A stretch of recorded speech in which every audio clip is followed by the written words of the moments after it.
no, the food. Oh my God. So he was doing great. A couple days later, Sammy K comes into town for Snacklands, doing terrific. Treat yourself to some snacks. Sammy K, we realized we'd been friends for 17 years. I don't know. Is Sammy's math correct? Is that right? We started on the Kane Show in 2007. So 17 would have been 10 years. Oh my God. It's 17 years. Okay. Damn it. He's right. I was like, no, we're not that old. But Sammy, and people always ask whenever Sammy K and I take a photo together, is Sammy going to be back on the podcast? Never. I don't think he's ever going to do it. He has no interest in being on television. He works behind the scenes for Snacklands. Again, this is how I love the world of media that I am in.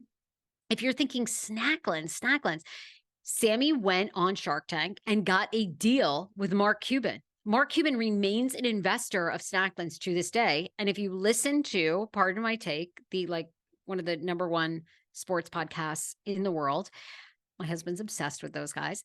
Mark Cuban has been on that show and said that Snacklands was his favorite company, one of the favorite companies that he invested in and that he was most excited about. And that is Sammy K's company. He started it in Washington, D.C. He started making these snack chips. While he was here on the Sarah Fraser Show, he would leave, he would make chips all night. He would sell them out at, fairs and everything. And he just kept working at it and getting investors. And it just makes my heart happy when I see his dream coming true. I mean, it's a lot of work. I don't want to, I hope he does like a masterclass because it's not easy. I mean, you think like making chips, like, oh, it must be so easy. And then you make a ton of money. It's a lot. It's a lot more than you think, but it's great to see him doing so well. And by the way, he lives in Baltimore now, if you're curious. And no, I do not think he will be back on the podcast anytime soon. All right, let me thank a sponsor. Blissy. You guys, I have been telling you, and actually my sister-in-law messaged me this week and she goes, all right, I hear about these Blissy pillowcases, these silk pillowcases on your podcast all the damn time. What, are they, do I need to buy one? And I said, yes, you need to buy one. You're going to be obsessed. You're going to love them. Blissy pillowcases are 100% mulberry silk. The best part about them is you can throw them in your washer and dryer, which is not always the case with silk, but they wanted to make it super easy, super simple. Why is Blissy number one? I mean, they have thousands of 5-star reviews. So don't just take my word for it. Actually go to their website and check out their reviews. Why is silk so amazing versus cotton? It's because silk doesn't absorb, like if you have nighttime creams on or if you have dry skin, it will keep the moisture on your face. It doesn't leave it on the pillowcase. Same with your hair. It's great for your hair as well. So I love them. I'm getting you the code right this second. So you can order your Blissy pillowcases. Shman and I use them. They're for men and women. And the best part is you get 60 nights free trial. So if for whatever reason you order your Blissy pillowcase and you go, not for me, no worries. No worries. You can actually return it in 60 days. You have a full trial to do it. So go to blissy.com/TSFS. Shop the most amazing silk pillowcases on the market. Look younger because they're not going to be taking away the moisture that's in your hair or on your skin. You're going to look fabulous and they're hypoallergenic if you have sensitive skin like my Shman does. Use code TSFS. Get 30% off. 30% off. Blissy.com/TSFS and be like my sister-in-law, Erin, and let me know what you think of them. So I hope this is encouraging for people. I went to the OBGYN this week after 2 weeks ago, I had a DNC. And after our miscarriage, this is our second miscarriage overall, but thankfully it does not look like this is a molar, because the first time I had a molar pregnancy, very rare. It's when all these cysts grow in your placenta and ovaries, the baby can't live. And then the wildest part is, even when the fetus is removed, sometimes not all the tissue is removed and the mole can actually grow back and forms a gestational cancer, which I never even knew from a miscarriage that you could get this cancer. Like every woman has some sort of story about their having a child. Ignore mine because it's very rare. So just ignore all this. It's rare. The molar pregnancies are so rare. But I had one. The mole grew back. I had a hemorrhage and then I had pregnancy cancer. So I had to get 4 rounds of methotrexate shots. in your butt cheek. Awkward at first, and then you're fine with it. So anyway, all good. Has like 100% cure rate, especially because they know immediately what's happening. So they catch it at like stage 0, and then you take these methotrexate shots and you're all good. And remarkably, like 6 months later, you actually can get pregnant, and the chances of a repeat molar are like 0.000. So when I went to the OBGYN this week, I was fully prepared for him to go, it's time to move on. Egg donor at 41, probably not worth doing IVF. Because, IVF all is dependent upon the quality of your eggs.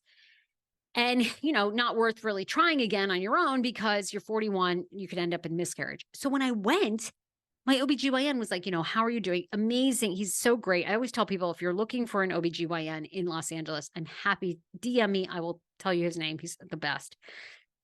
So he's like, well, you guys are going to start again, right? Trying again. I was like, excuse me? What? And he goes, oh, 41 is still young. He's like, you should be, he goes, hear me out. And I'm like, well, I need to bring up my notes, app in my phone. He goes, no. Just let me get this out. Let me get this out before you write anything down. I go, okay, shoot. He goes, you need to meet with a fertility doctor. Gives me 2 names of fertility doctors here. And he goes, get their opinion, but tell them that I gave this hybrid plan where I think you should do 1 round of IVF to see if you get any of your own viable eggs. If you do, you transfer those. If you don't, you line up an egg donor. I've got to figure out if frozen or fresh. That's like the big debate. I read, and I think I've had friends do frozen, and it was like basically the same result as fresh, but I'll find out. And then he's like, you basically line up a frozen one. If your transfer doesn't work the first time, or if you get no eggs, boom, you have the frozen eggs, and then you transfer that. I'm like, okay, I guess I never even thought about that. Like, and we'll see if the IVF doctors have the same opinion.